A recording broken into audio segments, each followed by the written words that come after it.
G'day, Groovers. Following my live a little bit earlier today about the news media bargaining code, explaining what it means, although I'm very much on this journey with everyone at the same time as well. So we had a bit of a look at the proposed amendments to the Competition and Consumer Act of 2010, which is the main piece of legislation that the ACCC in Australia enforces, and the ACCC in Australia is the Australian Competition and Consumer Commission. Anyway, the legislation's from 2010 and it's a bit behind the times. Australian YouTube creators, anyone with a channel, is getting a message in their YouTube studio, whether you use your channel or not, regarding this proposed code, and it's going to be a mandatory code of conduct. So Google, who own YouTube, have sent a letter to everyone, and it's pretty misleading. It doesn't really go into any detail at all. It doesn't even refer to the legislation, and it's quite alarmist. And I think anyone who opens it and reads it will be like, what's this? Which is what I did.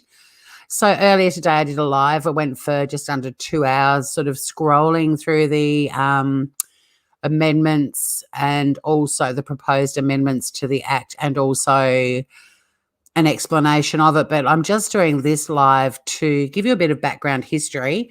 There's a gazillion articles that you guys could look at, but the researcher in me after the live was like, I want to find out more about this and the history of it and so on. And like I said, there's a gazillion articles online that you could have a look at.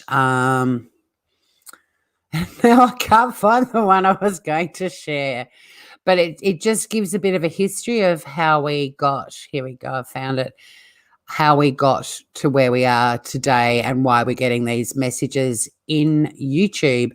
I think sometimes the background helps explain things a little bit better.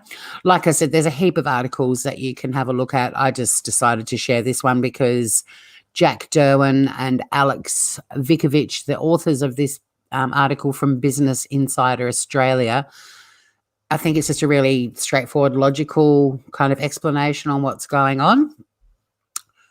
So we're just going to read through it and then end the live, but you can pop in and have a look at it and, yeah, see how you feel. Thanks, too, to the person who's already given me a thumbs down on my last live. You just can't help yourself. You keep coming over no matter what I'm doing. If I'm cooking in the kitchen, if I'm walking on the beach, if I'm catfishing Nigerian scammers, if I'm talking about legislative changes, pardon me, I just want to give you a shout out. You're the best. So here we go, from Business Insider. The Australian government has dropped its big report into big tech. Here's what it means for Google and Facebook. So the Australian government, they released a report that culminated at the end of 18 months investigating Facebook and Google's online dominance and the impact that was having on other digital platforms. So the government was considering major changes, including forcing Google to provide its users alternatives to its Chrome internet browser, and also to develop new codes of conduct to police fake news and to make sure they negotiate fairly with traditional media companies. And that last bit of that sentence is really what this is all about. The latest, little email from the Google Australia blog, which we have all been sent a message from in YouTube. It also stopped short of recommending some of the new rules called for by the media and politicians, such as that Google be broken up into separate divisions, supported by News Corp and US presidential candidate Elizabeth Warren. So they didn't go that far. It comes just 2 days after Facebook was fined $5 billion US, with a whole heap of new restrictions placed on that social media giant as well. So just run through this article. They were the bullet points summarizing it. If that's enough info for you, you can stop now or hang with us for a bit longer.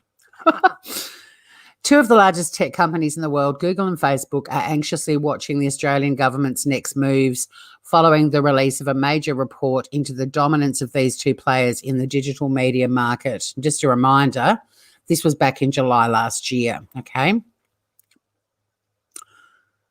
On Friday, it released the final report of its digital platforms inquiry. The 600-page detailed report contains 23 recommendations for how Australia should curtail their insane market power and covers everything from how Facebook and Google use your personal data to the content they show you.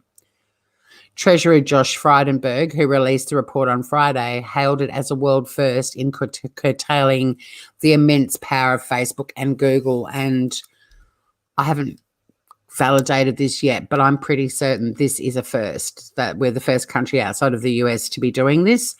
One of the comments I saw about the message we were all sent on YouTube is that Google's not really that fussed about YouTube creators. They're just concerned that other countries are going to be watching Australia and follow suit and implement heavier regulations. Makes sense. Frydenberg said, "Make no mistake, these companies are among the most powerful and valuable in the world. They need to be held to account and their activities need to be more transparent." Pretty logical, irrespective of how you feel about the government. This is pretty logical stuff. There are a few typos in this article too, but here comes one shortly. While Frydenberg said the government accepted the thrust of the ACCC's argument, he stopped short of committing the government to all of its recommendations. Instead, the government will consult with stakeholders on the road forward. And in my live earlier, we talked about a decision that was based after stakeholders were consulted back on the 20th of April this year, which involved media outlets, Google, Facebook, YouTube, Google are the same, government representatives, ACCC, etc., and they couldn't reach an agreement for a voluntary code of conduct. So that's why we're now heading down the mandatory code of conduct road. The government accepts the ACCC's overriding conclusion that there's a need for reform. The release of this report and the 12-week consultation process that will follow are designed to achieve this very end. The government will provide its final response to the report's recommendation before year's end. The Australian report comes just 2 days after Facebook was clobbered with a $5 billion fine for sharing user data in the Cambridge Analytica scandal. That penalty was combined with a whole list of restrictions on what the social media giant can and can't do. And in my live earlier, we talked about there isn't any kind of statement from Facebook. There's no little fear-mongering message on your Facebook page when you go in, and it's because of this particular thing that's happened.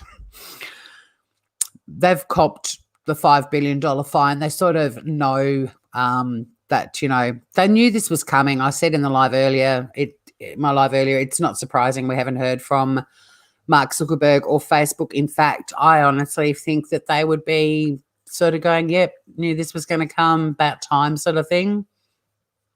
They would have been expecting it as a result of the Cambridge Analytica scandal, which to this day remains one of my, I was going to say favourite. Yeah, it kind of is actually. Scandals that's occurred in my lifetime. If you've never read about Cambridge Analytica or looked into it, I thoroughly recommend it. There's even a show on Netflix that covers it that's pretty graphic, pretty interesting, whistleblowers and all that sort of stuff. Check it out. It's really interesting. If you're on Facebook or Google or YouTube, you really should check it out. But yeah, don't expect any words from Facebook anytime soon. Google, however, I describe them as grabbing their bat and ball and storming off the sports field, and they're trying to drag all of the YouTube creators with them, the little YouTube creators that all feel threatened. I thoroughly recommend, if you've got this message on YouTube, please expand your research. I'm not at this stage backing anyone, but when you're talking about the ACCC, which is the main independent statutory authority in Australia that is essentially designed to serve the Australian public, it's kind of hard to argue that they're dodgy. Just saying.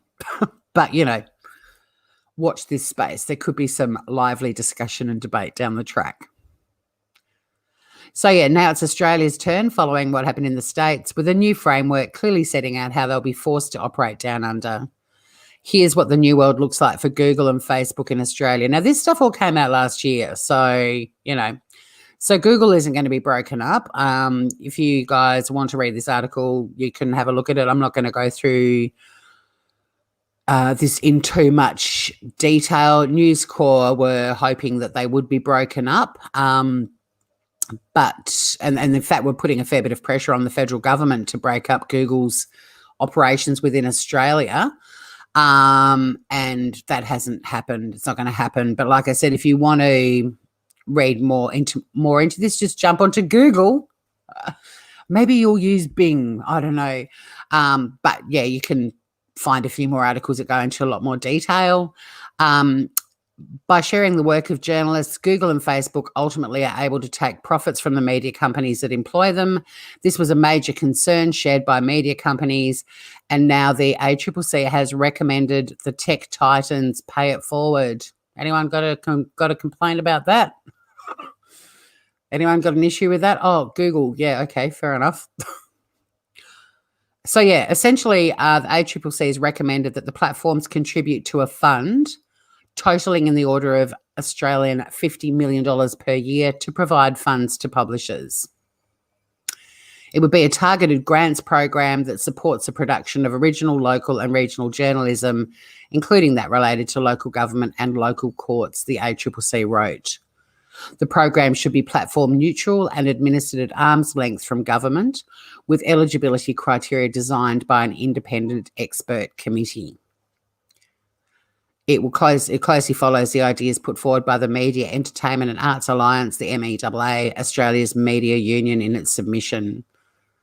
In the absence of Australian publishers and content creators being reasonably compensated for use of media content, an access per user fee or percentage of revenue charge be levied on digital platforms of scale, such funding to be retained for a contestable public interest journalism fund. There's more sort of bits about the report that I'm just going to scroll through. They also now will face new rules around collecting our data. And what it says is that it says one of the most important recommendations suggested would stop digital platforms. Again, we're talking Google and Facebook here. That's something that needs to be stressed. Google and Facebook are the only social media platforms, digital platforms that are specifically named in this proposed amendment. There is room in the proposed amendments for additional digital platforms to be added. But at the moment, so Google and all of the companies that they own, including YouTube and Facebook, are the ones that this applies to at the moment. But what it's requesting and recommending is that digital platforms can't collect user data and keep it all behind the scenes. This is calling for transparency from Google and YouTube. The ACCC is further concerned with the large amount and variety of data which digital platforms such as Google and Facebook collect on Australian consumers, which go beyond the data which users actively provide when using the digital platform. It also said it's considering granting consumers the right of data portability, which would give them more power over their own personal information online, how it's transferred and collected. But they didn't make a formal recommendation in that report. The default Google Chrome browser will be scrapped. The ACCC recommended users should be able to choose whether or not they want to use it. I still personally find Google better than any other search engine, but if anyone can recommend one that they think is better, but I try to use Bing and it just always gives me really crappy links. Not to independent news outlets either, just crappy links. Google does tend to bring up what I need. If I put a detailed enough information in Google, I get exactly what I want. The ACCC has also asked for a specialist digital platforms branch that will be set up within its own organisation to sort of be the tech giant watchdog for Australia. It will police anti-competitive behaviour by the digital platforms. It can also, it's suggested, take action to enforce consumer laws.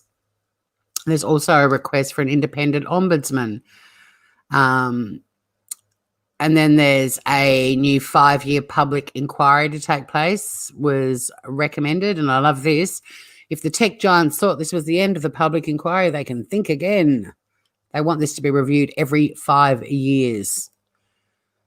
And then this is the new code of conduct bit here. That is, and I mentioned this in my live that I felt there was a connection to stopping fake news, but the letter that you'll read from Google in your YouTube channel doesn't go down this road at all.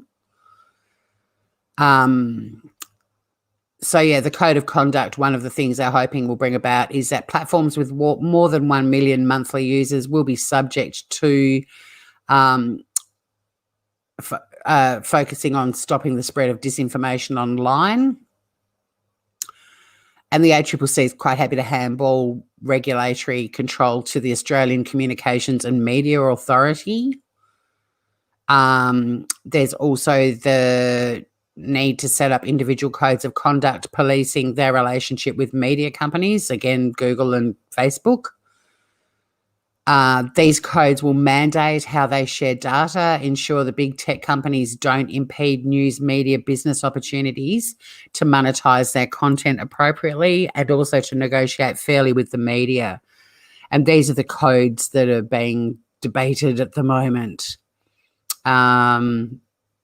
They were given 9 months to come up with these codes, and that takes us through to April, when they couldn't reach agreement on voluntary codes of conduct, and that's why the mandatory ones are now going to be coming into force later this year if they get through Parliament and so on, which I think when the government's debating recommendations from the major and main regulatory body in Australia looking out for consumers, I think they'll be passing through. There might be a bit of tweaking going on in the wording, but yes. They also talk about algorithms in this article, and there aren't any explicit recommendations that would threaten Google or Facebook's control of their own algorithms. But the report did mention that the new unit within the ACCC it wants to set up should have expertise in the use of algorithms, indicating it may have more to say about this in the future. If you read that blog from Google, it's crapping on about algorithms and data and so on. And I like to think critically, and someone used the word, one of the articles or videos I watched earlier today, the word misleading regarding this letter from Google, and it's spot on. It is misleading. There's no reference to the legislation. There's no reference to the proposed amendment bill. There's no reference to anything that's led up to this moment. It's just this bang, be scared kind of letter. And then if you click the link that takes you directly to a letter from the Google director in Australia, there's a whopping great, one of those yellow triangles with an exclamation mark, like warning, warning, danger ahead. Same sort of graphics being used on the Google Australia Twitter account. It's crazy. Just broaden your thinking and do some research. And if you can't be bothered reading all the legislative crap, have a look at my earlier email, earlier live. It's not crap. I actually found it quite interesting because I kind of go through it there. The thing about algorithms might worry Facebook in particular. A spokesperson for Facebook said previously told the Sydney Morning Herald that people, not regulators, should decide what they see in their news feeds. So there you go. I hope that sheds a little bit of light on where all this sort of began, the history behind it, what they're actually talking about. If Google's letter to YouTube creators sort of tied in with all of this, responded to each proposed amendment, explained what it meant, I think that YouTube creators would have a much clearer idea of what is going on. I just hope that you guys that watch this video have already checked out both sides to the story. And that I don't think at the moment this is anything to be too worried about. But maybe if you work for Google or if you're one of the big wigs at the top, it might be, because maybe it's going to cost you a bit of money. You're going to lose a bit of money. Other than that, I hope that's helped a bit with the background. I'm sure I'll go live about this again. I find it really interesting, but I'm quite pissed off that they sent that message to YouTube creators with so little information and facts, but a lot of scare tactics. Hang in there, groovers. Watch this space. Take care, everyone, and hope to see you all around YouTube very soon. Bye for now.